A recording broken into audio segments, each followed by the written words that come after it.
antes de começar efetivamente o assunto, eu queria agradecer na pessoa do Luiz, pessoa do Paulo e do Sérgio também.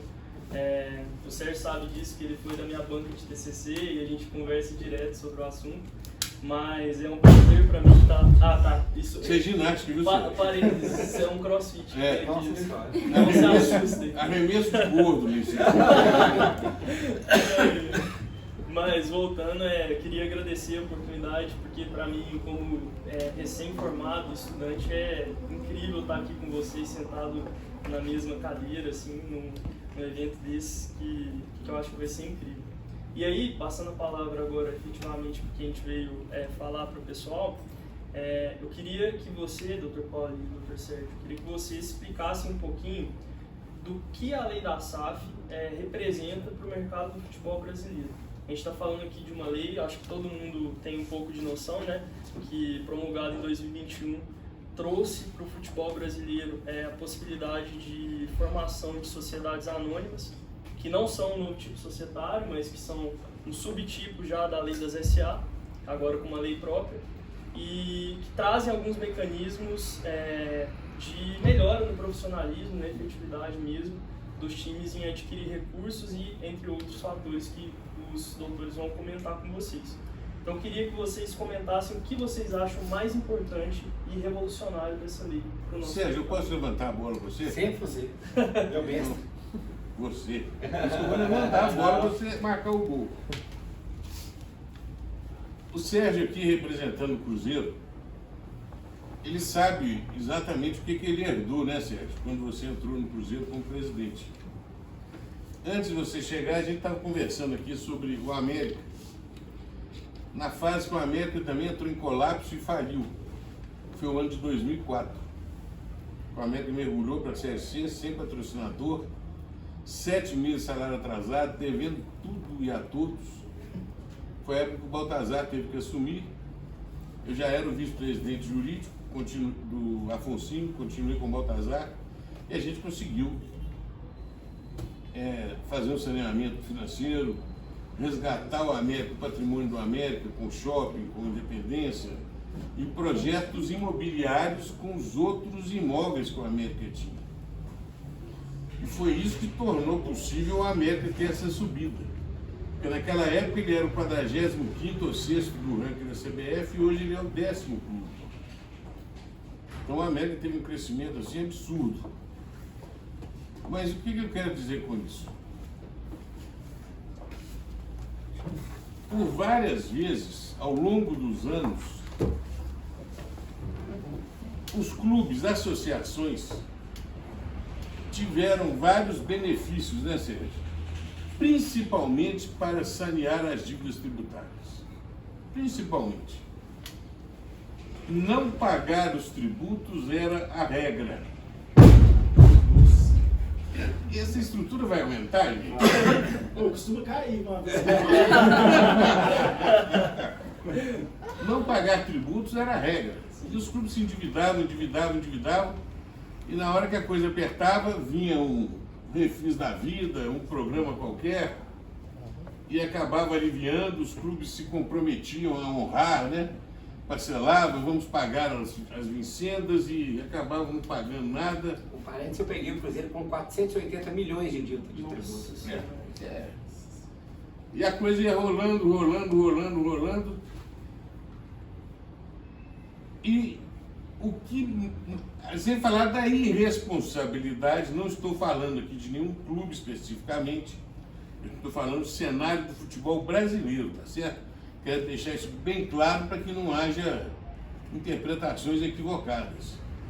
E o cenário do futebol brasileiro com cartolas, às vezes, mal intencionados, conselhos deliberativos amigáveis, que não fiscalizavam, não cobravam, eles se aproveitavam também da estrutura do clube e acabou acontecendo aquilo que era esperado.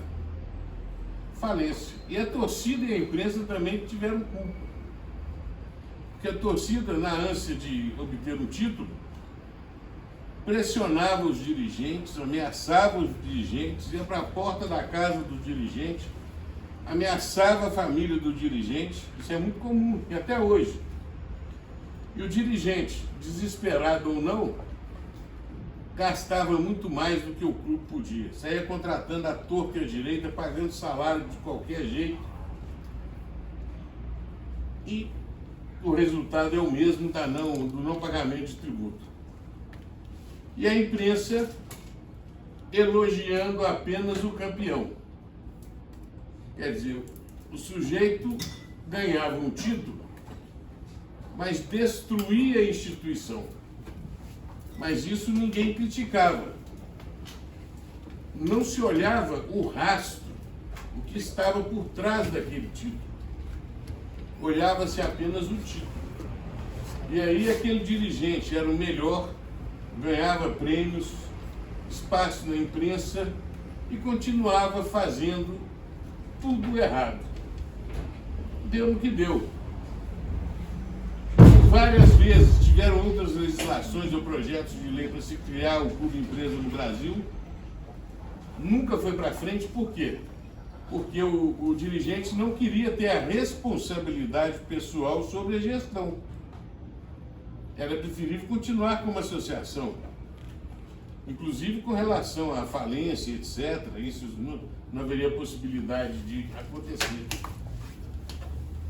E chegou naquele ponto em que o Cruzeiro, né, agora eu posso falar especificamente, chegou naquela situação lamentável, Botafogo, Vasco da Gama, Bahia, chegaram num ponto de colapso total. E o Sérgio vai contar melhor, porque ele vivenciou e foi protagonista dessa história. Ida a Brasília, senadores, deputados, correndo com o projeto para se aprovar o projeto. A lei da SAF, o mais rápido possível para salvar esses clubes. Então, a lei da SAF veio, é salutar, é ótima, mas precisa de aperfeiçoamentos, porque a primeira forma da lei, vamos dizer assim, foi para salvar os clubes que já estavam em estado de desespero. E as coisas não foram muito bem discutidas, e hoje as imperfeições da lei, né, Sérgio, estão aí atrapalhando as SAFs, causando problemas, endividamentos, etc. Mas já tem um projeto de lei, já foi aprovado no Senado, está na Câmara, que já vai dar um conserto. E com o tempo isso tudo vai ser melhorado. Era você, Luiz? Então é isso, eu vou passar a palavra para o Sérgio agora, que ele realmente tem essa história fantástica aí para contar, que foi o caso do Cruzeiro. Obrigado. Prazer mais uma vez estar aqui. Renan já me conhece, já me convidou lá na Federal, o Paulo também já me deu a honra de estar nos 2 seminários que ele fez sobre a SAF. Então, tivemos lá mais uma vez muito bom, a turma do CrossFit. Cristiano, querido, que está ali, nosso comandante aqui do Inverso, me chamou a primeira vez e hoje já estamos muito mais conectados, né, Cristiano? Prazer. Minha filha Maria Clara, que eu fiz questão de trazer. Segunda vez que ela me veio falar, a primeira foi ver uma ostentação oral no tribunal. 11 anos, quer ser advogada. Eu estou recomendando a não ser. Se a senhora quiser, vai ser um prazer, né, meu amor? O importante é a gente estar junto sempre, né? Aí eu falei que eu viria aqui hoje, ela falou que queria me ver falar. Então vamos lá para você ver o papai falar. A minha visão de tudo que você falou, Paulo, eu costumo dizer, né, quando eu falo de gestão desportiva, que eu acho que a SAF elimina. O que é o problema do futebol associativo? Eu falava que o futebol tem um PPP do futebol. PPP do futebol, você já ouviu falando sobre isso, né? Que é política, paixão e palpite. Eu vou cortar o política, porque eu quero falar dele um pouco depois, que é o que eu acho que a SAF eliminou e está extremamente positivo. A paixão e palpite ainda existe, isso aí vai colidir um pouco com o que você falou da imprensa e da torcida que tem que aprender. Mas é o único cenário, quando a gente fala de gestão de empresa, de tudo e tal, a gestão da empresa comum não tem um PPP. Então, por isso que o gestor desportivo tem que saber viver com o PPP. É o que eu brinco, você tem ações do Itaú. Se a ação do Itaú cair amanhã 15%, você não vai para a porta da casa do presidente do Itaú, soltar um foguete, pichar a porta da casa dele. Né? Essa família. Assim como se ganhar, você não vai postar a foto dele no Instagram e falar que você ama o presidente do Itaú. Então você tem essas diferenças que eu falo que o futebol tem, que a política, a paixão e o palpite. A paixão do futebol está demonstrada não só pro lado positivo, que eu acho que na parte de consumo, quando a gente fala sobre tudo, eu falo que o torcedor, é por isso que foi equivalente ao consumidor, fizeram uma lei para poder falar isso, ele é um consumidor irracional. É o melhor mundo para você poder fazer dinheiro no futebol, porque o torcedor ele é um consumidor irracional. Ele deixa de pagar a conta, deixa de fazer qualquer coisa para comprar o produto do seu time, para ir para jogo, né? E por aí vai. Então acho que a paixão vem pro lado ruim. Pro lado ruim a gente viu agora aí, Mancha Verde, Máfia Azul, o cara que tatua, que briga, que bate, enfim, é capaz de você pegar hoje, nós também Cruzeiro e Flamengo, são torcidas amigas, é capaz de amanhã estiverem juntos aqui e passar um do Atlético, e vira briga, e vira uma rivalidade que parece gangue, vira pior que PCC e Comando Vermelho, um negócio desse, né? Então é triste a gente equivaler uma coisa que tem paixão, que é o futebol, equivaler à rivalidade do tráfico de droga, mas é isso que está acontecendo, infelizmente, no Brasil, e tem que mudar. Então a paixão, ela tem um lado bom e tem um lado ruim, mas ela é inerente só ao futebol, da forma como ela é.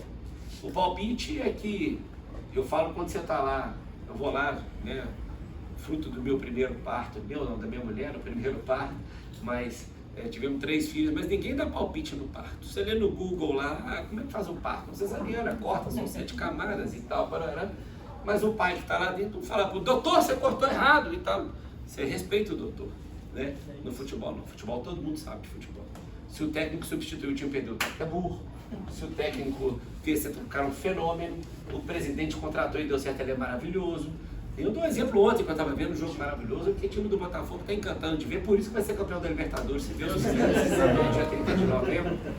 Mas quem falava de Igor Jesus, há um tempo atrás, quem falava aliás, ano passado a gente falava de Tiquinho Soares, de Júnior Santos, 2 reservas, né? Quem fala de Luiz Henrique, ninguém falava nada. Recebeu uma oferta milionária. Mas deu certo, tá maravilhoso. Então, o palpite no futebol, todo mundo tem a certeza. Eu fiz o meu primeiro curso de futebol, foi naquela Universidade de Futebol do professor Medina, e ele tinha um módulo que era muito legal, que pegava um Mano, na época do Flamengo, um cara atrás gritando, Mano, tá, para no final a Globo vai lá no cara e fala, mas você se sente assim, confortável de falar com o Mano desse jeito? Claro que eu sinto, eu sou doente, tô aqui, todo jogo, tá aqui é o Mano para falar do Flamengo, né? Então, pô, aqui é o Mano.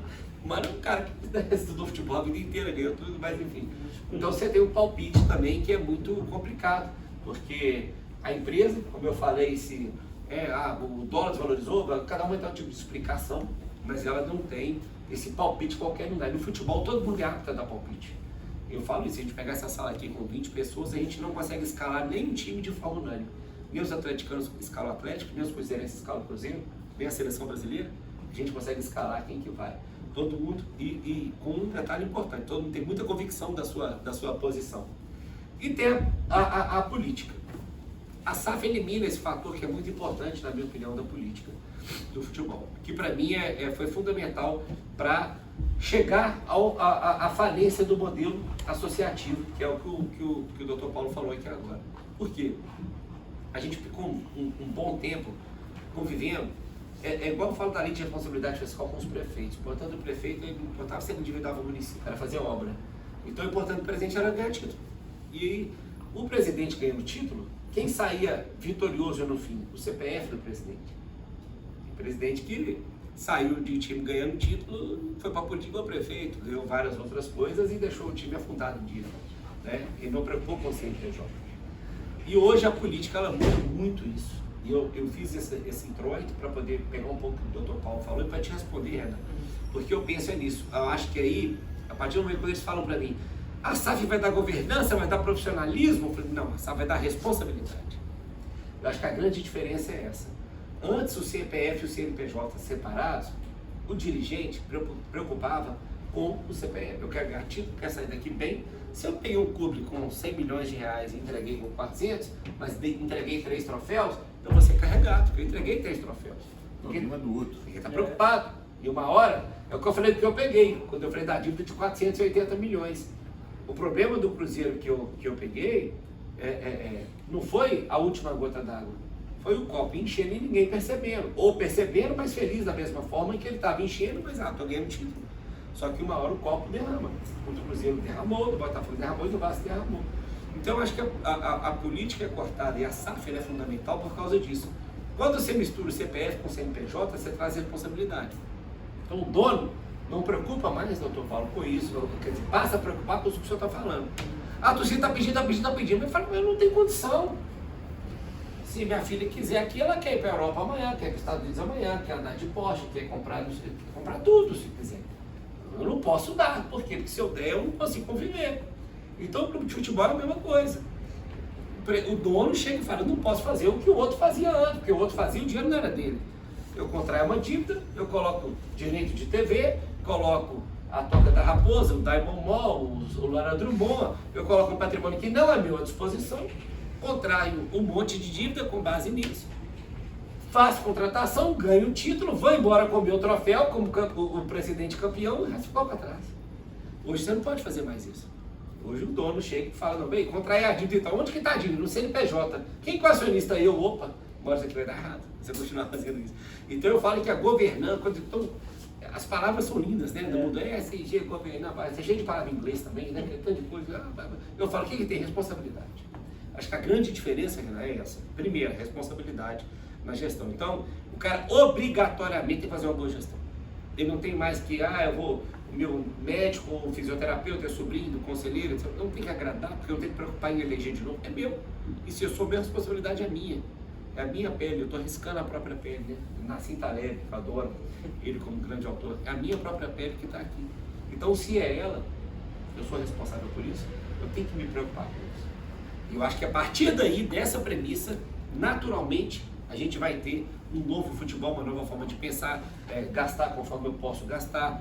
Vamos ter esses problemas que nós estamos vendo aí, de o cara, eu tenho um clube que é bilionário, o outro não, vai ter que vir o fair play financeiro para regular isso aí uma hora e deixar todo mundo igual, mas a gente está engateando, né, passo a passo. E eu acho que esse é o primeiro passo, por isso que eu sempre fui muito a favor e acho que vai ser fundamental para a gente mudar o futebol brasileiro, porque a SAF, para mim, necessariamente ela obriga a gestão, e é que faltava no futebol brasileiro. Eu falei na sua aula lá, falei na sua palestra lá, quem não teve lá, quem teve já me viu falando isso, e eu insisto, para mim a grande diferença do 7-1 foi essa. Quando todo mundo depois do 7-1, foi a paz, e foi não sei o que, não foi. A CBF aquele dia atinou e falou, temos que fazer gestão do futebol. O primeiro curso de gestão do futebol da CBF foi em 2015, não é à toa. Eles viram que aquilo ali, eles estão estudando futebol há muito tempo. E que o futebol legal era do falecido, não falando bem nem mal, mas era legal do Eurico, o fumador de charuto, o cara que entra em campo, o cara que briga, a gente que gosta de ser, assiste a do Eurico, assiste a do Bangu com o Castor, entendeu? Era valorizado aquele cara que briga. Quantas vezes eu, na minha gestão, o torcedor, você tem que xingar mais, o cara bom que xinga, porra, esse que é o legal, eu tenho que fazer gestão, não estou para xingar as pessoas, né? Então, a SAF necessariamente traz esse elemento de profissionalismo, de gestão, que automaticamente vão trazer governança e profissionalismo, fora isso aí, tudo que você me perguntou antes. Forma de captação de dinheiro no mercado, que a gente está vendo, enfim, acho que talvez a gente entre nessa discussão um pouco depois, mas que só te responder um pouco, misturando com o que o Paulo falou. Então, eu acho que o PPP do futebol, que é o grande problema, sobretudo no Brasil, a gente eliminou um dos piores P's, que era o da política, com a SAF, né? E a paixão e o palpite não vai acabar nunca, a paixão talvez seja doutrinada e o Cruzeiro é o maior exemplo desse. Quando eu pergunto para cada cruzeirense, você trocaria os 2 títulos da Copa do Brasil, 17 e 18, você preferia não ter sido campeão e ficado só na Série A? Você gostou de ser campeão e ficar 3 anos na Série B? Todo mundo preferia não ter ganhado os 2 e ficar na Série A. Então, portanto, pense a partir de agora de exigir do dirigente, porque foram esses títulos que nos levaram até lá. Né? Foram esses títulos que fizeram com que isso acontecesse.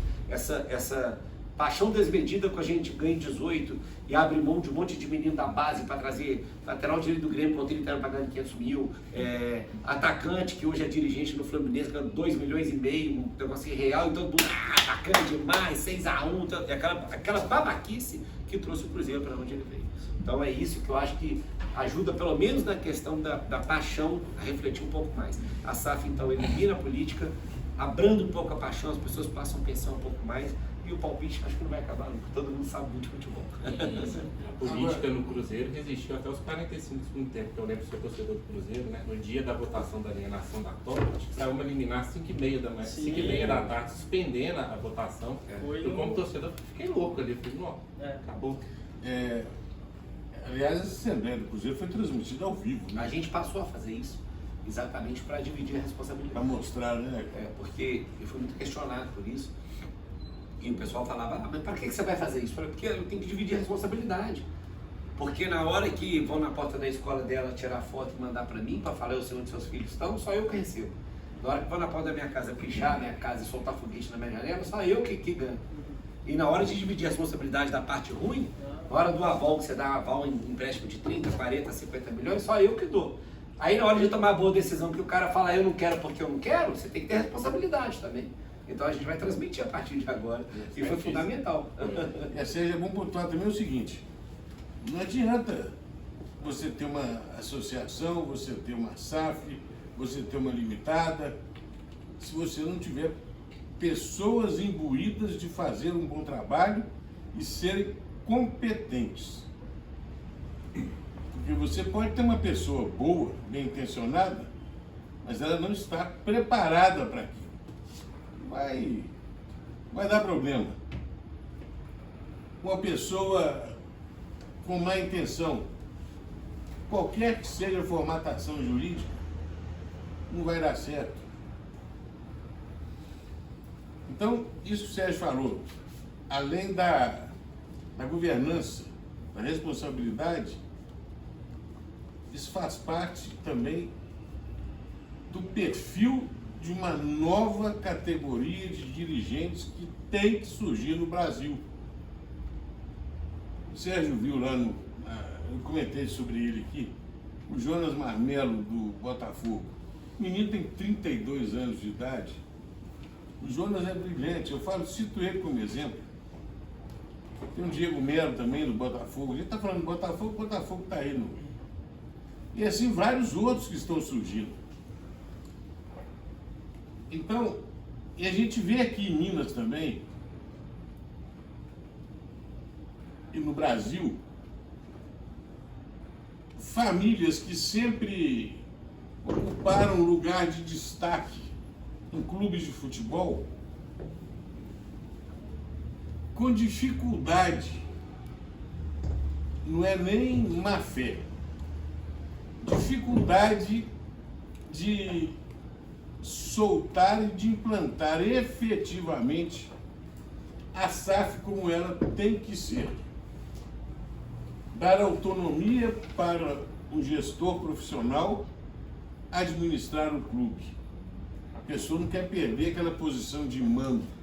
E às vezes escolhe um CEO que seja dócil ao que ele fala. Não vai dar certo. Então existe, nós estamos passando por uma fase, né, Sérgio? De uma fase muito rica em experimentações, situações novas, mas é um modelo sem volta. Nós que eu falo, os clubes todos, nós vamos aprender com dor e com sucesso. Mas eu não tenho dúvida de que esse modelo da SAF veio para ficar e só vai se aperfeiçoar ao longo do tempo. Não só as práticas, como também a legislação. Estou assim, de acordo. Eu acho que, inclusive, é importante trazer essa visão fora da caixinha, porque, como o Sérgio disse, o pessoal fala muito em palavras bonitas e acaba não explicando o real significado do que a lei traz para o mercado do futebol. Mas eu queria fazer um parêntese agora para um tema que o Sérgio acabou entrando, mas que eu acho importante a gente detalhar um pouquinho mais. Eu e o Luiz, a gente separou vários temas diferentes para tratar aqui sobre a SAF, que não são comumente falados, mas antes disso, eu sei que o pessoal aqui tem uma noção jurídica bacana, mas para o pessoal que vai acompanhar depois na gravação, eu queria desmascarar uma coisa que tem me incomodado muito, que eu sei que o Sérgio tem uma opinião que vai de acordo com a minha nesse sentido. A lei da SAF, ela Gente, traz... eu estou ouvindo, mas eu tenho que mandar um recado para minha Fica mulher, senão minha noite não vai terminar bem. Sim. A lei da SAF, ela traz mecanismos de parcelamento da dívida, porque, como o Sérgio disse, é impossível que um clube pague uma dívida dessa e uma bolada só, mesmo com os investimentos que têm acontecido aí com a compra das ações dessas SAFs. E aí tem, assim, é muito falado em 3 métodos, né? Recuperação judicial, o regime centralizado de execuções, que é próprio da lei da SAF, mas já tem sido aplicado para alguns clubes, como o Fluminense, que ainda não é SAF, é um clube associativo, e a recuperação extrajudicial, que de maneira inédita foi aplicada agora no Botafogo. Não, Figueirense, esse primeiro. Figueirense, verdade. Figueirense e agora Botafogo, exato. E aí o que eu queria que vocês falassem sobre é o seguinte: quando você conversa com uma pessoa que não tem muita noção jurídica, que não leu a lei, que não analisou o famoso senso comum, né? Essa pessoa, por muitas vezes, emite uma opinião que a recuperação judicial é um calote a credores. A lei da SAF vem para eximir o credor de pagamento. E eu queria desmistificar isso, principalmente para o pessoal que vai assistir depois. E tem gente que vai assistir que não tem essa consciência jurídica. Então eu vou começar aqui pelo Sérgio, que a gente já conversou sobre isso antes, e ele tem um exemplo fático no Cruzeiro, para mostrar que, assim, se não existisse esse mecanismo, os credores do Cruzeiro provavelmente não seriam pagos de maneira nenhuma, né, Sérgio? Eu acho que quem não tem, né, para começar, não é do futebol. A recuperação judicial é um instrumento que a gente tem que recapitular o direito. Isso. Nosso sistema de recuperação de empresa, a nossa primeira norma legal é o Decreto-Lei 7661 de 45, que trata da concordata e da falência. O que historicamente a gente viu? Falência para quebrar mesmo, tá lá, vai quebrar. O mecanismo não era tão ruim, já que é para quebrar, tentar liquidar os bens e acontece.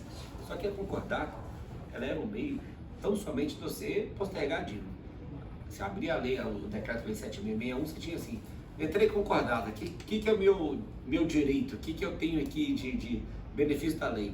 Obrigar a receber de tal forma, e ponto final.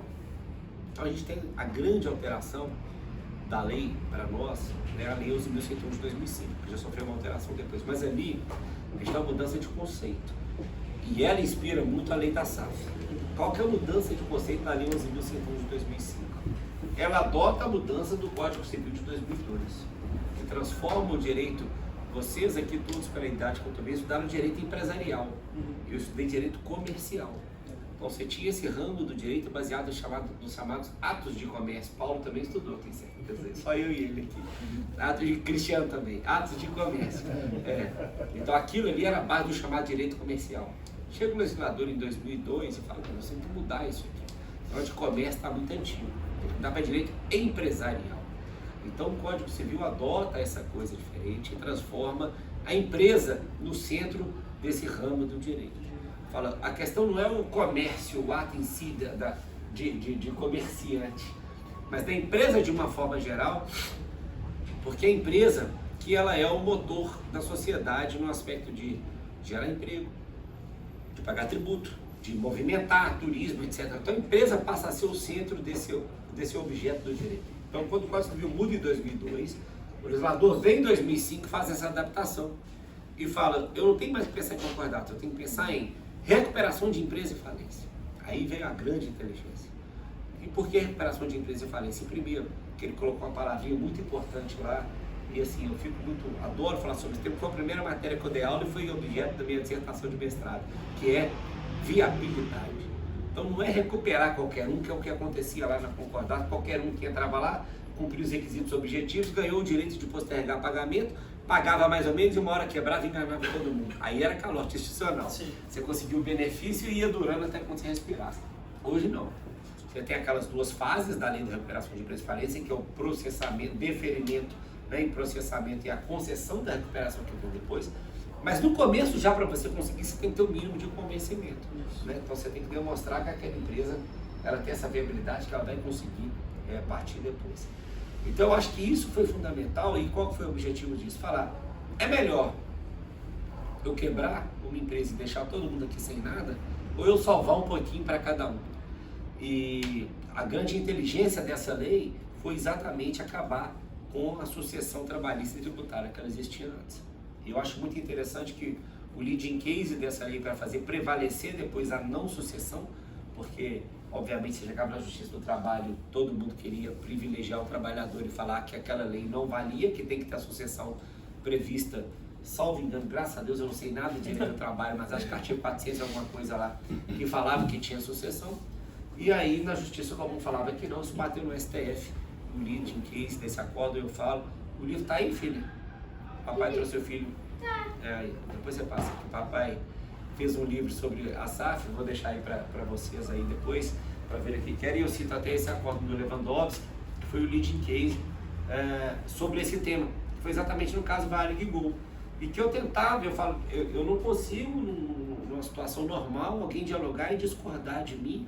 Eu falo, se meu pai fosse um piloto da Varig, que quebrou, eu preferia o meu pai sem emprego e na fila brigando para receber 1 milhão que a Varig devia a ele, ou eu preferia que a Gol comprasse, que meu pai trabalhasse na Gol, ganhasse, vamos supor que ele ganhava 20 na Varig, ganhasse 10, em vez de 1 milhão ele recebesse 300 ou 400 ou 500. O que é melhor? Fica na fila brigando sem emprego ou eu vou para lá e continuo com a empresa? Então, para mim é muito óbvio. Então, foi isso que aconteceu. E até as aposentadorias foram comprometidas, né? Foram? A questão da Varig. Sim. Rubem Berta. Fundação Rubem Berta. Quebrou também, o pessoal ficou sem aposentadoria também. Então, aconteceu que a gente trouxe isso para o futebol. E respondendo a sua pergunta, foi isso que eu falei, que eu acho que o Renan já me viu falando. Eu tive uma, entre aspas, discussão, um embate público com o Mano Menezes, que veio falar que a lei era um calote institucional. Aí eu fiz uma provocação e ele não me respondeu, porque acabou que aconteceu, a gente que vive lá no futebol, mas que acontecia aquelas crises de salário. Geralmente, já deixo claro, ganhando muito ou pouco, todo mundo tem que receber o que está combinado. O que está combinado, o que está combinado é caro. Eu sou contra essa ideia, o jogador ganha muito e não pode reclamar. Pode, está combinado? Não pagou? Está errado. Mas, dentro ali do métier do futebol, o Paulo sabe disso, quando o negócio apertava, às vezes o jogador vinha e falava, mas o problema não sou eu, é o cozinheiro que ganha pouco, ele que não está recebendo e tal. E acaba que os clubes do dia a dia privilegiam, quando está apertado, você paga quem ganha menos. Quem ganha menos e... Aí o Mano veio falar esse negócio, aí eu fui ter a resposta, falei, olha, a lei da SAF, adotando essa premissa da lei de recuperação de empresas, é a lei Robin Hood. Porque nós estamos pagando exatamente quem ganha pouco. E deu o exemplo do Cruzeiro. Então você pega o Cruzeiro. Eu cheguei no Cruzeiro em 2020. A gente chegou a acontecer lá, Paulo, de eu ter um patrocínio de 2, 3 milhões que caiu uma época, eu ia pagar uma folha. Tive um bloqueio do Soares, atacante, de 2012, que tinha jogado no Cruzeiro. A maioria que tem pela idade nem lembra. Eu vou sempre falar, eu sei que eles, acho que só nós três aqui que vão lembrar dessas coisas. Aí, o Soares tinha jogado 10 anos antes e conseguiu um bloqueio em 2020. O Soares tem condição, o jardineiro não tem condição de ter um advogado que vai ter instrumentos para poder correr atrás disso. Então, ela era desigual. Quando a gente vai e coloca o instrumento da lei de recuperação de empresa e falência, o que a gente estipula de forma clara? Quem ganha pouco vai receber na frente. Então, no caso do Cruzeiro específico, era, salvo engano, por volta de 500 a 550, eu estou com medo de errar, 517, 527, é um número assim, de credores, pessoas físicas. Desses, 300 e alguma coisa, 300 e algo ali, 300 e algo, tinham que receber até 3 salários mínimos. Por isso nós pagamos de imediato. Mais um pouco tinham para receber até 50 mil reais. E receber em 2 anos com correção. Então essa gama de pessoas toda, por isso que aprovou o plano. Agora, quem votou contra? Todos os atletas. Por quê? 75% de deságio. Que era que aí o Mano foi, Rafael Sobres foi, que foi para a mídia também falar de mim. Então, todos eles foram. Eu faço a justiça e faço questão, 2 jogadores só, é muito bonito, bater no peito, cruzeirense. 2 votaram a favor do plano. Fábio e Fred. Só os 2. O resto, todos os outros que falam que são cruzeirenses, mas votaram contra o plano. Sabendo que votar contra o plano podia levar à falência do Cruzeiro. Sim. Votaram contra o plano. Porque pensaram neles. É duro e é difícil, porque a minha voz não é ninguém perto desses caras que tem 1 milhão, 2 milhões de seguidores no Instagram. E eu fui para esse embate. Eu tomei muita porrada de jogador por isso também. Porque eu fui para essa discussão pública. Falei, você não é cruzeirense, bate no peito, ídolo da torcida, filho no jogo, levanta, aposta, bolo de aniversário. Votou contra, pô. Você não tá pensando no clube, não? Tá pensando em você. Até porque você, a grande maioria deles, é aqueles caras que tinha tido no período astronômico do Cruzeiro, né, de 18 e 19, 3, 4 aumentos no ano. Então, essa era a grande questão. Fugi um pouco, eu não resisto, mas voltando ao liberação judicial. O assunto é apaixonante. Então, eu acho que Muito, sério. muito. Deixa eu fazer. complementando com a Nestlé, eu lembro que na época você deu uma entrevista falando que você foi convencido pela equipe do Ronaldo a adotar a RJ. Por quê? O que te convenceu? Eu queria fazer a RCE primeiro. E aí, eu tinha uma restrição, embora mexa muito com a RJ, porque a gente estava com o holofote todo virado para o Cruzeiro. Quando eu falo de RJ, eu falo de administrador judicial, que eu não sei quem vai ser, e a gente tem uns em BH que mexe com isso aí, que são muito perigosos, muito chatos, e tem um MP dentro do Cruzeiro. Problema nenhum, que já estava lá para investigar a parte criminal. O meu receio disso é essa turma começar a querer dar palpite na gestão. Ah, mas você está gastando muito com folha de futebol. Aí eu falo, pô, é muito fácil pro cara da cadeira dele vir falar isso com a gente aqui do lado de cá, tomando foguete na porta de casa. Então esse era meu receio. Além de ser um custo caro. E aí a gente fez um acordo com a SAF da SAF pagar. Pra vocês terem uma ideia, a RJ do Cruzeiro, os honorários dos administradores foi arbitrado em 22 milhões de reais. Imagina, um time que não tinha dinheiro para pagar a folha de 2. Pagar 22 milhões de honorários de administrador judicial, entendeu? Então, assim, fizemos acordo, caiu, foram super legais. É um escritório aqui de Belo Horizonte, escritório do Paraná. São 2 escritórios que foram nomeados, temos excelente relação, extremamente competentes, foram super legais na hora da nomeação e desse consenso. Então não podemos reclamar lá, mas o meu receio da recuperação era isso. Era a gente pegar uma entidade de um tamanho desse, com 10 milhões de torcedores num momento difícil, e não saber o que essas pessoas chegassem lá e fizessem. Porque você imagina, ô Luiz, eu chego lá, no meio de administrador que ele assenta ali, em tese ele teria esse direito, se pega um juiz um pouco mais devagar, né, Paulo? Ele chega lá e fala assim, pô, receita, despesa, não, eu quero despachar aqui que você tem que cortar a sua folha, porque você está gastando muito diante da sua receita. Ele pode fazer? Pode. Não é impossível ele fazer isso não. Porque o administrador de uma empresa comum, ele pode dar esse palpite lá. Dizer, essa empresa tem que reduzir o nível de gasto dela para ficar compatível com a receita. Você imagina um cara fazer isso numa petição no RJ do Cruzeiro? Poderia fazer. Então meu receio era esse. Graças a Deus não aconteceu e se mostrou mais acertado. Eu era a favor, tinha que fazer algum regime de diferimento de pagamento de dívida. Mas eu queria ir no RCE porque o RCE não tem a figura do administrador judicial e do MP dentro do clube para isso, entendeu? Então esse que era o meu problema. Teve uma discussão aqui na Justiça do Trabalho do Cruzeiro ter optado por um e depois ter optado por outro. Isso foi corrigido no projeto de lei que o Paulo falou. O que aconteceu? Muita gente chegou. O RCE, o que muita gente fez que o Fluminense acabou fazendo? Está previsto na lei. Você ia lá, protocolizava. Quer fazer o RCE? Aí o presidente do tribunal, e aí primeiro já era ruim também, porque são 2, tinha que fazer um no trabalho e um na justiça comum. E aí eu falo que você criou o Código de Processo Civil do RCE 27. Você tem um em cada estado, cada um faz um jeito. Que a lei federal não rege como é que vai ser. Então o RCE, você ia lá, presidente, quero fazer o RCE, ele defio, suspende tudo. Então todo mundo fez correndo. Essa que foi a questão, tá? Eu confesso, a gente fez correndo. Falei, a hora que sancionou a lei, publicou a lei, falei, vambora. Vamos pedir mais um tempo também. Tem que esperar. É o gestor desesperado, mas... Aí depois o pessoal com calma fazia RJ. O novo projeto de lei, que o Paulo comentou, que o Rodrigo Pacheco fez, basicamente para poder sacramentar o que a gente precisa diante dos precedentes agora. Grupo Econômico, sucessão e tal, ele só deu um tapa bem legal nisso aí, mas ele trata disso. Dizendo primeiro que só pode fazer jus à RCE quem é SAF ou quem manifestar publicamente, certo? De alguma forma assim, para evitar o que o Fluminense fez. E a partir do momento que tem RCE, fez RJ, cai RCE automaticamente. Então, corrigiu isso. E a Justiça do Trabalho também já editou, né, no âmbito da corregedoria do TST, CJTST, Corregedoria de Justiça do TST, também já tinha feito uma portaria nesse sentido para corrigir o que o Fluminense fez e a lei só consolidou isso agora, dizendo só no âmbito trabalhista, que não, até porque no âmbito estadual só se fosse o STJ, né, mas no âmbito trabalhista dizendo que só poderia fazer jus à RCE quem fosse SAF efetivamente. Mas aí de forma objetiva, a gente floria, né, Renato, mas não tem jeito. Eu sou a favor da RJ e sou por isso. Acho que qualquer um que vê esses instrumentos, a RJ para mim é uma grande evolução. Por isso que a cada dia a gente vai ter mais RJ, porque a concordata só fazer quebrar a RJ, ela realmente recupera. Então é um baita do instrumento e que os clubes têm que parar com isso. A gente vê como instrumento de política. Eu falei quando a gente abriu lá o evento assado. O Corinthians, não vou fazer RJ. Aí o Augusto falou, não vai, nunca. E tá, mas porra, precisa 1 bilhão, não tem como ele pagar 1 bilhão de dinheiro. Entendeu? Só que é óbvio, instrumento político, ele não quer botar a gente lá dentro, etc. E tal. Então vai ter esses receios do futebol, mas eu não tenho dúvida nenhuma que a... Endividado como ele está, o que ele fez? O treinador que ele jogador. Não tem Por quanto?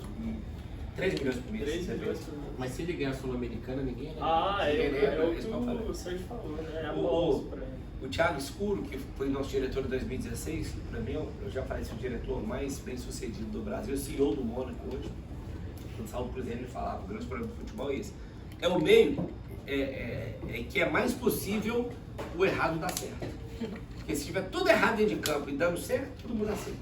Uma hora uma hora a gota d'água vai vir.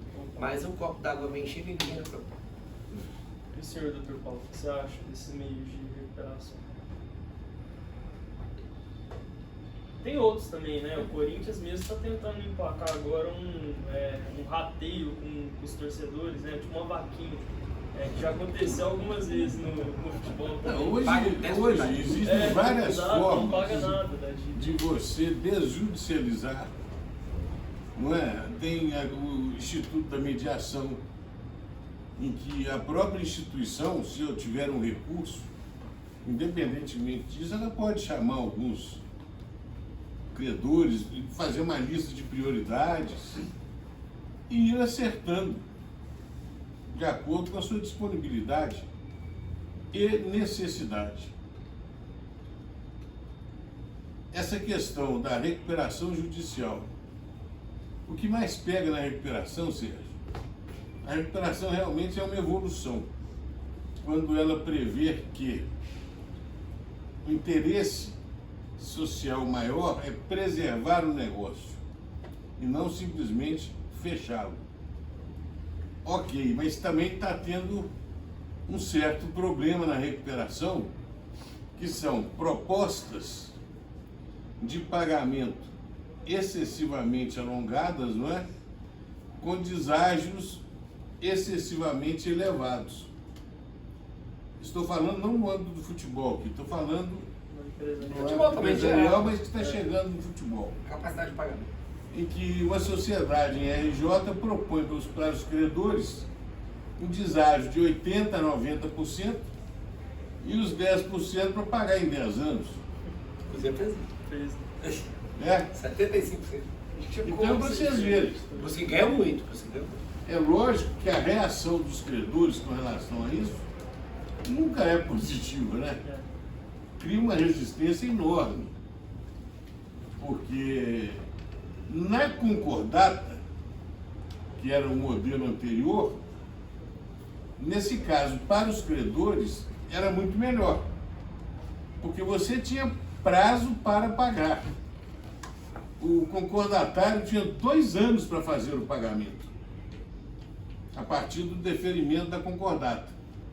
60% no primeiro ano e 40% no segundo ano. Então, em 2 anos estava resolvido. Agora, se ele não fizesse o pagamento de uma dessas Sabe parcelas, o que acontecia? decretava-se a falência.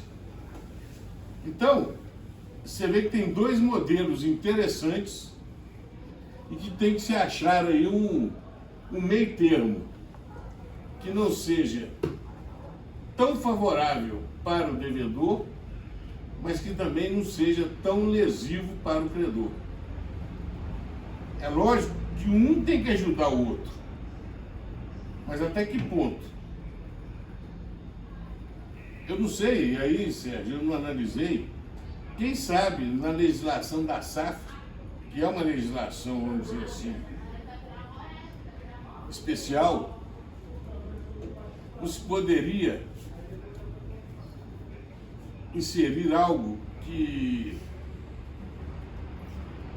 limitasse essa questão das propostas, sabe? E até a questão do prazo também. Porque hoje as SAFs estão se endividando, né, Sérgio? Por causa do valor que investem no futebol, porque para serem competitivos tem que investir muito, e pelos ônus que elas estão tendo para pagar as dívidas das associações. O Botafogo, que está aí como exemplo, está extremamente endividado. Nós tivemos lá o Bruno Musi lá no evento, não sei se você estava na hora dele. Eu estava na hora do menino, do Jonas. Jonas. O Bruno Musso falou, que é do Atlético, falou abertamente.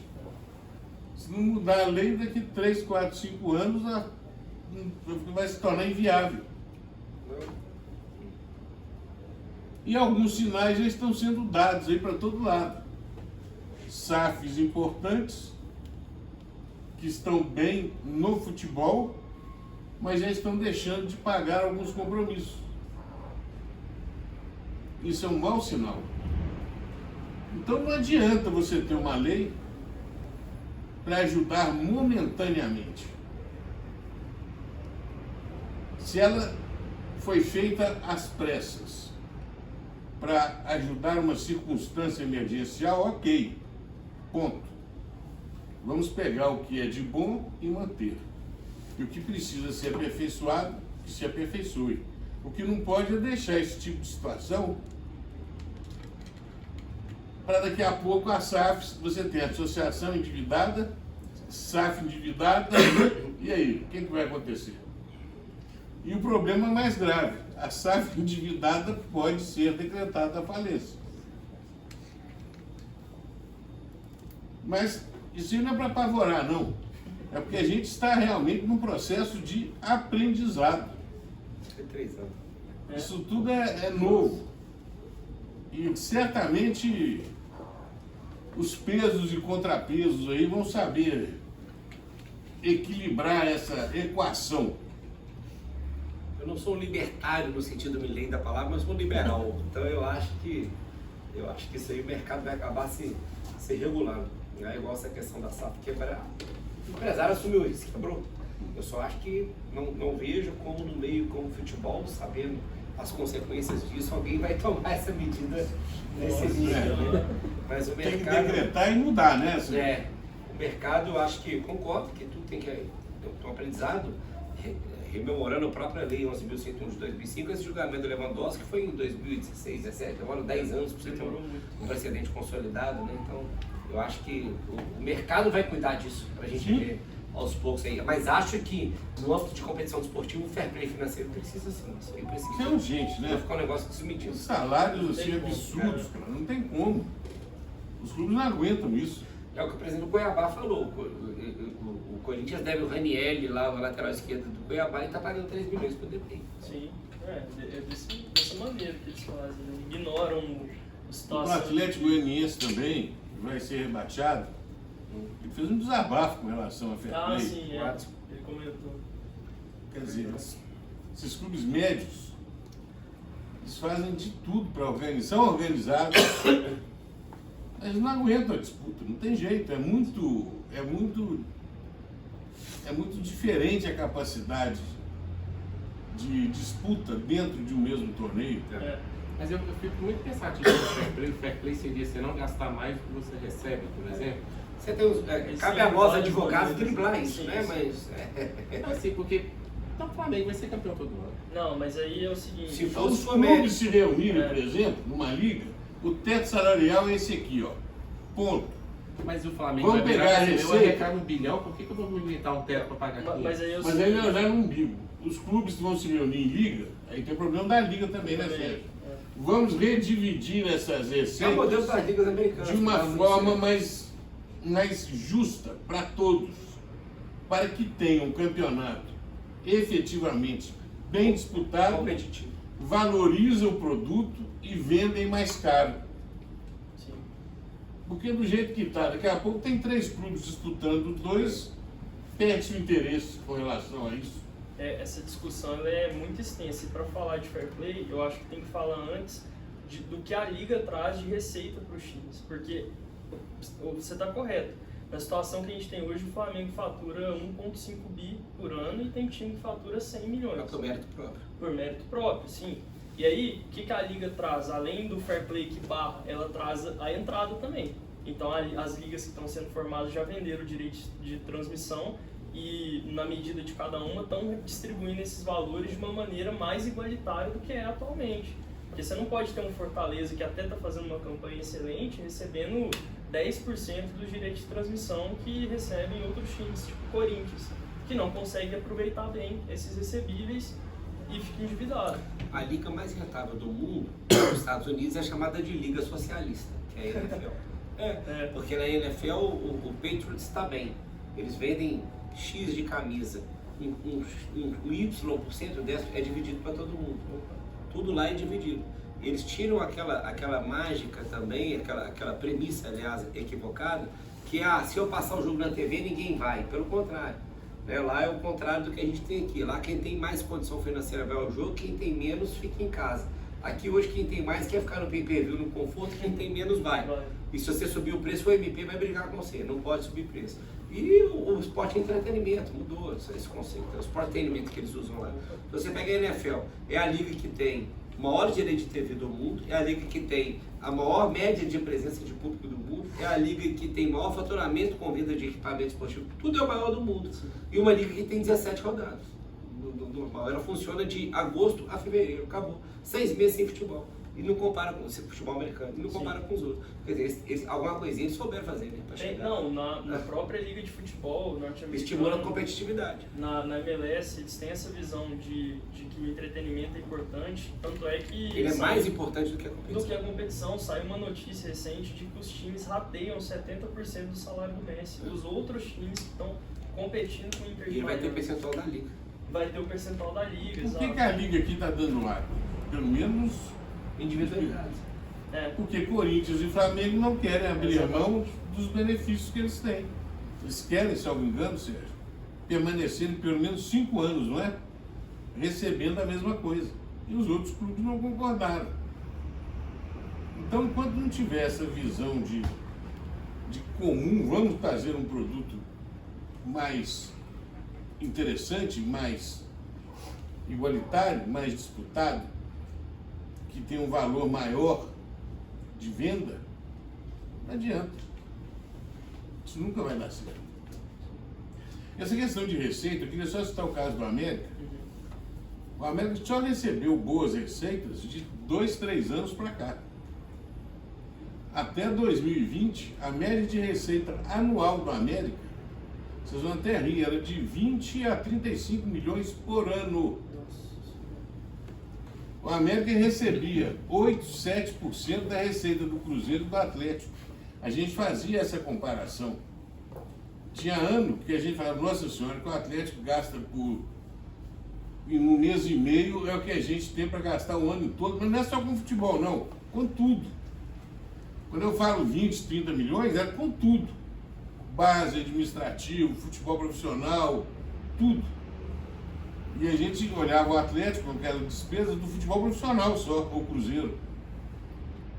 Então, uma das maiores vantagens que o América teve, e não pode perder, é fazer muito com pouco. É lógico que se entrar dinheiro, vamos fazer muito mais com responsabilidade. Então agora, nos últimos 4 anos, o América arrecadou 500 milhões de reais. Está no balanço. E mais os próximos de 100 desse ano. Isso é uma fortuna para o América. Isso é um negócio... Fez bem para o América? Não, o América fez mais. O América foi lá em 2002, quando o América foi para a Libertadores, na fase de grupo ainda. A receita do América foi 70 milhões. Você imagina. No ano seguinte, quando foi para... Foi 8º no Campeonato Brasileiro, você imagina. 8º colocado no Campeonato Brasileiro, semifinalista da Copa do Brasil. Não, 2020. 2022, estou falando, né? Semifinalista da Copa do Brasil. Perdeu o Corinthians. 8º do Brasileiro. Ele ganhou do Corinthians. E foi para a Libertadores. Isso foi uma receita de 70 milhões. No ano seguinte, a receita pulou para 120, por causa dos êxitos do ano anterior. Ele foi para a Sul-Americana, ficou em 10º no Brasileiro e chegou nas quartas de finais da Copa do Brasil. Isso, 120 milhões. Ano passado, 220 milhões. Rebaixado. Mas foi quartas de final da Copa do Brasil e quartas de final da Sul-Americana. Mas ficou na lanterna o campeonato inteiro. Uma defesa que tomou 82 gols. A pior defesa da história do Campeonato Brasileiro. Quem é que explica isso? Esse ano, realmente, foi por detalhes, mas, ou seja, o dinheiro só também não vai resolver o problema do clube, né, Sérgio? A maioria das vezes resolve, mas às vezes acontece. Cruzeiro e Grêmio também, né? Rebaixamento do Cruzeiro. Opa! Você lembra o Grêmio? O Cruzeiro foi rebaixado. Caríssimo, Em cara. 2019, o Cruzeiro era a quarta folha do Brasil, o Grêmio em 2020 era a quinta. 2021. Era a quinta. E outra coisa, o América não subiu. Ele teria que subir esse ano. Não subiu. Não vai subir, não tem jeito. Esquece. No ano que vem, o patamar do América deve voltar para os 50 milhões, 60 no Isso máximo. mantém. E como é que você vai eliminar as despesas, os contratos que foram feitos até o final do ano que vem, com jogadores que você estava estimando e contando para a Série A? Aí começa uma série de problemas imensos. Mas voltando para a SAF, fala daqui a pouco eu tenho que ir embora, mas é bom esse falar assunto isso. aí. Eu também tenho que ir. Ele não deixar, eu acho, Paulo, que deixar o bonde passar. A amizade que você sabe que eu tenho com o Salum, com o Alencar, eu falei, é precificar errado. A América estava prontinho para ser vendido. Já é SAF, inclusive. Minha opinião. E acho Tava mesmo. que quis demais. Eu, quando fui fazer, e eu sei que foi uma polêmica no negócio do Cruzeiro, aí todo mundo tá caro, tá barato e tal. Aí a primeira coisa que eu perguntava, eu falava assim, qual a sua experiência para precificar as coisas? O que você já geriu, o que você já fez e tal? Porque eles perguntavam para mim, quanto vale o Cruzeiro? Eu falei, eu não sei, eu contratei a XP para isso. Se eles têm ação na Bolsa da Bovespa, ação na Bolsa de Nova York, eles estão faturando bilhões, fazendo 200 milhões de IPOs e M&As no Brasil. Se eu for discutir com a XP o valuation, então é uma coisa errada. Eu falo de valuation. Aí os caras assim, então quanto que eu não sei quanto vale. É isso que vão me falar. Aí aconteceu um negócio do Ronaldo. Ah, não sei o que, parará, e eu sentei lá os bilionários do Cruzeiro, bilionários. Falei, e aí? Tá aí, então. Quer? Não, cada um pegou por lá. Ah, foi barato. Eu falei, então pega, se foi barato, por que ninguém pegou? É, Que Quanto que vale o nome do Ronaldo dentro do Cruzeiro? É, tem isso. Quanto que vale a marca Ronaldo?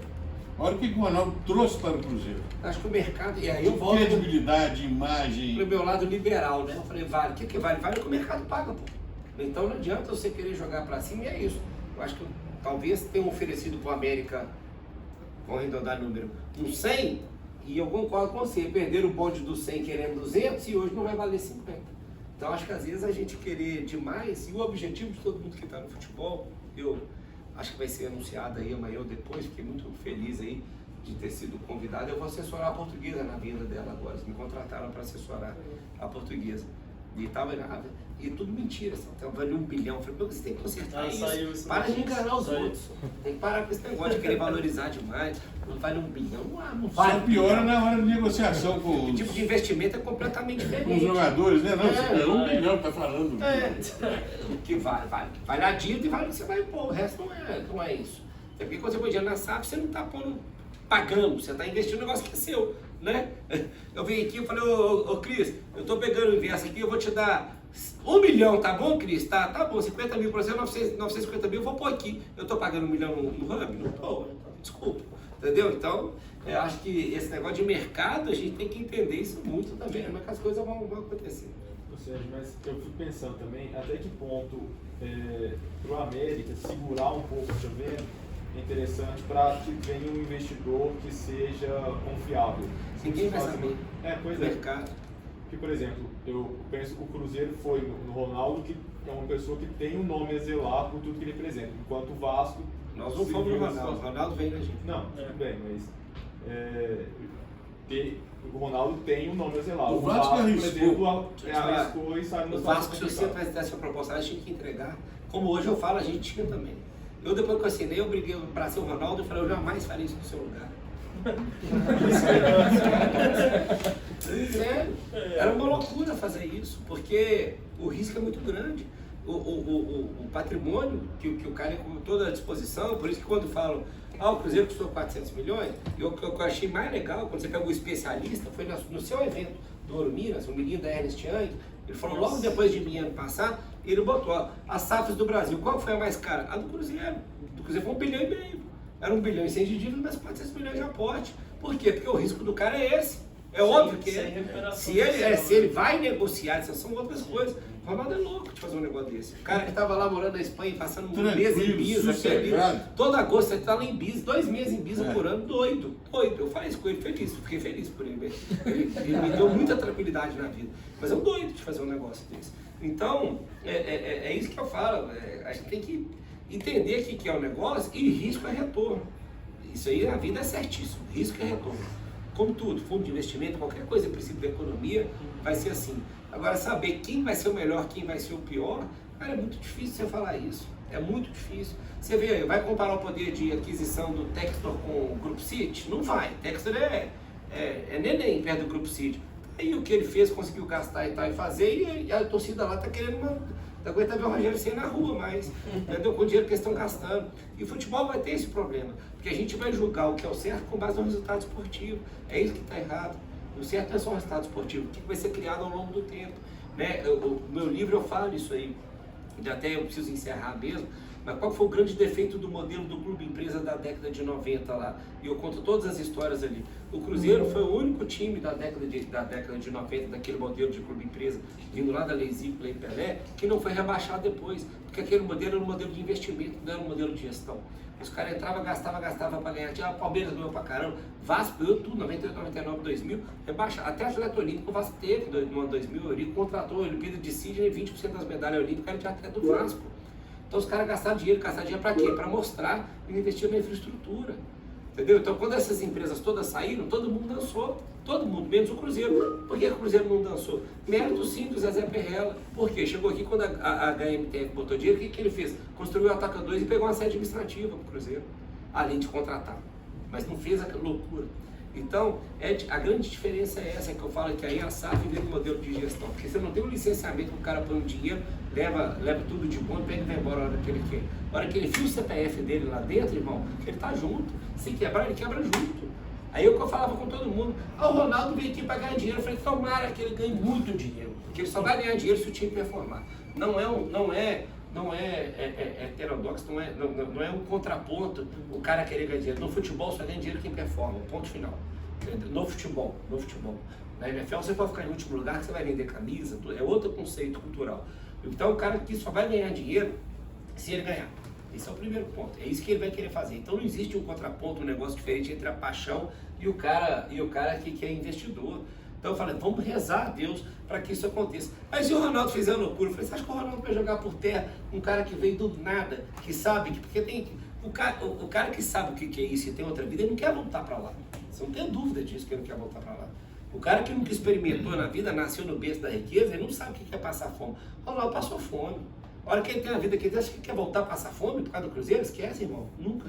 Então, assim, é isso que eu falei, que o pessoal tem que parar de criar essa questão na cabeça deles, de que eles são antagônicos, são divergentes. Não são, não. E eu acho que, assim, foi um puta de um cara, eu defendo isso publicamente, defendo aqui em qualquer lugar.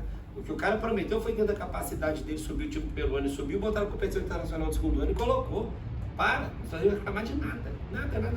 Com dificuldade, desculpa o palavreado, filha, tá ouvindo? Foda-se, se foi com dificuldade. Ele fez o que ele tinha que falar, ele fez o que ele prometeu fazer. Essa que é a questão. Então, assim, a gente tem que tirar esses mitos. O Cruzeiro funcionando e trouxe o Cruzeiro de volta. Tem que tirar esses métodos. Ele ganhou dinheiro com o Pedrinho, tem que ganhar, porque ele assumiu o risco do começo, tem que ganhar. O empresário, o empreendedor que arrisca tem que ganhar. Quando ninguém queria assumir, né? Isso é retorno. Claro. Esses caras todos sabiam que o Cruzeiro estava como que estava e a gente ofereceu, os caras não quiseram. Entendeu? Então, eu acho que o empresário e hoje eu estou mais feliz que cada dia eu estou vendo mais gente fazer isso. Essa empresa que está indo na Portuguesa agora, tá, o APAR, isso foi criada agora. É uma empresa que vai entrar para concorrer com obras Marçal, de gestão, esportiva, etc. e tal. Eles estão com a mente que eles entenderam isso. Eu peguei o mandato do Uberlândia, publiquei no meu Instagram junto com a Pluri, que é uma grande empresa que faz as coisas hoje. O Fernando lá da Pluri falou, Sérgio, hoje 80% das minhas reuniões é com fundo de investimento. Os caras estão entendendo que esse negócio vai dar dinheiro. Não é com o dono que quer comprar e quer fazer um clube dar dinheiro. Os fundos de investimento estão entendendo que esse negócio vai dar retorno uma hora. Se entrar, botar gestão profissional e fazer um negócio certo, é entrar e sair. Que o Flávio Augusto, que é um baita de um cara, entendeu que se tornou do City com $200 milhões na operação dele. Certo. É isso. Mas hoje você vê segurança jurídica no Brasil, assim, com X trabalho, para o investidor chegar e colocar... Eu não vi há um tempo atrás, quando a SAF, agosto de 2021, a gente vendeu em dezembro de 2021, Em fevereiro de 22, a FIFA me chamou, fez uma palestra lá em Abu Dhabi sobre isso, sobre o mercado brasileiro e as perspectivas. E falei um pouco, não tinha nada, eu tinha Cruzeiro, Botafogo, Vasco naquela época, né? Que foram os 3 primeiros a fazer. E saí na rodada de perguntas que todo mundo perguntava isso, e segurança jurídica. Eu falei, irmão, só o Gilmar Mendes pode responder isso. Não tem mais. É o único cara que pode falar de segurança jurídica no Brasil. E aí, só que hoje eu senti o quê? No começo, eu falo isso no livro também, no começo tinha muita decisão, e o Cruzeiro foi um vanguardista nisso, porque foi a primeira. Aqui tive muita decisão contrária, muita. Só que aí veio o projeto de lei do Rodrigo Pacheco, veio o pessoal inspirando a lei 11.101 e foi sedimentando. Hoje é difícil, você vai ter isolado ainda? Vai. Mas eu acho que é muito mais tranquilo você garantir que o grande problema chama-se, é uma palavra, sucessão. Ninguém quer comprar e herdar a dívida de 1 bilhão. Tirando isso, eu acho que o resto hoje está muito, muito tranquilo. O Vasco teve um problema. Cara, é uma discussão para a mídia, uma coisa, a real é outra. Eu conheço o processo um pouco porque o vice-presidente do Vasco é muito amigo meu e eu li lá. O problema do Vasco não foi que os caras queriam por tesão retomar o Vasco. Não cumpriu as cláusulas, é simples. Eu comprei seu carro, não paguei se eu pegar o carro de volta. Ou na justiça ou na porrada, um dos dois você vai pegar. Entendeu? Então assim, lá os caras falaram, não cumpriu, o comprador devolve e faz parte. Tanto que a 777 quebrou e está aí hoje. Então não foi, muita gente quis vender, né? O Vasco trouxe insegurança jurídica. Não, os caras não compraram, tá certo. Igual o Ronaldo tinha um compromisso com o Cruzeiro. Se ele não fizesse os apostas, a gente ia pegar de volta. Eu lembro que o Peraí, só um minutinho. Eu vou ter que ir. Eu também Vamos tirar uma foto aqui. Então só vamos pra encerrar. Eu não posso. Tirar foto? Não, não. Encerra. Depois a gente tira. Vamos marcar outra rodada, gente. Vai ter que marcar. Sem eu ter esse compromisso com a esposa, não tem jeito. Para eu poder voltar, eu tenho que ir agora. Entenderam? Então vamos aproveitar e encerrar. Pode tirar. É? Mas tem perguntas, se tiver 5 minutinhos, eu respondo se precisar. Vocês querem perguntar o Dr. Paulo? Não, o Sérgio, gente. O Sérgio vai responder tudo com muito mais competência. Não, vou não, eu tenho compromisso também, olha lá, meu bebê melhor. Abraço. Né, amor? Abraço. Tchau. Gente, um abraço para vocês, boa noite. Espero que tenha esclarecido alguma coisa. Vicente ali no lugar, vai lá. Quem que te acompanha dessa pergunta? Não. Mas eu consigo. Prazer, viu, gente? Tchau pra vocês. Esticar um pouquinho. Pessoal, quem quiser perguntar, é só levantar a mão, a gente vai abrir esse finalzinho para as perguntas. Desculpa ter que sair assim, mas. Faz parte. Alguém tem alguma dúvida? Eu estava comentando que o Fred estava muito bem representado por um ex-embargador do Paraná no processo. Eu lembro que o Cruzeiro SAF estava solidário na dívida com a associação, e era uma execução de 32 milhões de reais. Imagina se o Cruzeiro SAF tem uma penhora de 32 milhões, Arrebenta. inviabilizava praticamente no semestre tudo. E acho que o grande desafio da SAF, não sei hoje como está, mas para mim era a justiça do trabalho. Porque ali claramente era assim, tirando o lado do torcedor, eu acho que é uma sucessão de empregadores. Né? Até pela definição lá do 468 da CFT 448, não lembro. Mas você até não vai nada. Conta aquele caso da citação que você foi citado lá nessa classe. Nossa Senhora. Não foi citado, não. Eu tive desconsideração da personalidade jurídica. Chegou a acontecer? Do juiz Não é do possível. Pará. Um mulher que trabalhou no Cruzeiro, mudou para o Pará, teve prerrogativa de entrar na justiça lá, porque ela era trabalhadora, imposto suficiente, todas essas coisas que todo mundo sabe. Aí ele entrou lá e o Cruzeiro não pagou R$ 1.400, conseguiu desconsideração da personalidade jurídica do ex-presidente do clube. Pelo menos fizeram o procedimento correto, suspenderam a execução, Nem vi, eu liguei lá pro polícia, meu vice-presidente falou isso, paga essa mulher, mas eu vou pagar R$ 1.400, eu não vou ficar respondendo. Aí resolveu, eu nem vi, mas é uns absurdos. Mas vai acontecer. Mas eu falo assim, não é uma coisa mais sistêmica, igual a gente tinha aquele medo antes, vai ser isolado. Aí eu falo do risco e retorno. O cara que vai ver uma oportunidade não vai deixar de fazer por isso. Tomara, sim. E como é que você vê a SAF assim, pelos próximos 5, 10 anos? Eu acho que é um horizonte que vai acontecer cada vez mais, modelos diferentes, pé no chão. Eu estava vendo, quando eu fechei com o Uberlândia, saiu que o Tupi ia ter um grupo botando 100 milhões no Tupi. Esquece isso. Conversei com o pessoal do Tupi e tive uma conversa mais severa, né, que eles viravam. Mas o que vale a nossa marca? Eu falei, nada. Nada. O que vale só nada? O que você está disputando? Nada. O que você tem? Nada. Você tem dívida. O que vale nada? Vale para a torcida. Eu falei, ótimo. Então manda a torcida pagar a sua conta. É difícil, é duro, né? Não vale. Mas eu vou falar, vale? Não vale. Então, Agora eu vi 100 milhões, aí saiu a notícia que agora o Conselho reprovou. Então, mas eu vejo que a tendência que eu quero ver no Brasil, que eu acho que vai acontecer, é o IPO. Eu acho que vão ter clubes que vão fazer aí 10%, 5%. Se não for o IPO, pelo menos usar alguns precedentes que existe, que a CVM fez o parecer de orientação em agosto do ano passado, de criar o fundo de investimento imobiliário para a construção do CT, para reforma da arena, entendeu? Esse tipo de coisa. O Debento já teve, o Cruzeiro Atlético já fizeram. Eu quero ver um IPO, uma criação de um fundo imobiliário para isso, que diz que isso aí vai acontecer num curto prazo. Coisa que na Inglaterra já começou em 83. Nossa. Ontem eu estava vendo, fazendo um curso do Fábio Melo, que é o empresário. E ontem o CEO do Maringá... estava lá do evento. E ontem o CEO do Maringá estava lá. E ele estava contando um pouco do trabalho, como que eles conseguiram mobilizar uma cidade toda em prol de um clube, né? Sim. Até um dos temas também do fórum. Como que você acha que você atrai um investidor com um clube do interior, por exemplo, que é um clube pequeno, né? Não tem muita torcida, e acaba que a sua solução é conseguir o engajamento da cidade comprar a ideia do clube. Depende da torcida, ou oportunidade. Igual o Uberlândia, quando a gente anunciou, tem gente ligando o Brasil inteiro, porque o Uberlândia é um polo. O Uberlândia é uma cidade riquíssima, muito bem colocada geograficamente, um clube que tem CT, não tem dívida e tem estádio para jogar de graça, um baita de um estádio. Então, assim, eu acho que a questão não é se é do interior ou não, vai depender da conjuntura. Depende do interior, depende de como o Botafogo de Ribeirão Preto, por exemplo, ele é uma SAF. Já uma SAF não, ele é uma SA. Não sei se ele virou SAF, ele já era SA. Ele transformou. Fez SAF? Isso. Fez Ele SAF. era SA, fez a Você pega o dono da Eurobike, aquela concessionária da BMW, você pega a Eurobike, ela é do cara, tem rádio Rock Café lá dentro.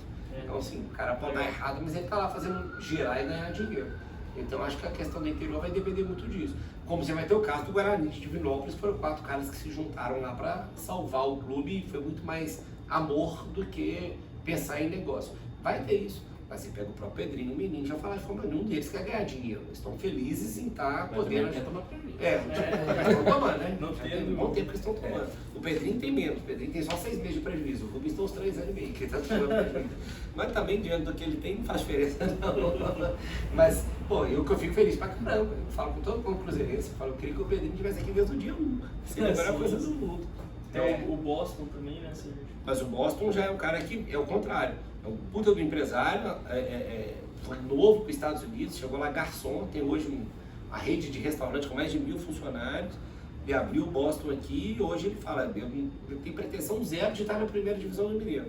Eu quero ter, hoje ele tem, salvo engano, 60, 70 jogadores já na primeira e segunda divisão, ele falou, eu quero ter 120. Quero ganhar dinheiro com jogador e vender jogador. E na arena lá, aí ele desenvolveu a cidade, fez uma arena de 12 mil espectadores na beira da rodovia em Manhuaçu. Linda arena, bacana demais, e quer fazer show, quer fazer promover, vai fazer um hotel na arena, enfim, vai fazer um monte de coisa lá, outra mentalidade. Vai ganhando em dólar também, vamos ganhando vezes 6 e gastando dividido por 6. O caso do Atlético é fantástico, né? Vinícius Bacana. melhor, 150 milhões também. E o Tabirita é legal, não, esse número é mentira também, mas ele não é mentira. Mas assim, é legal a história de sucesso, o Itabirita é legal, tem muita coisa boa. Sim.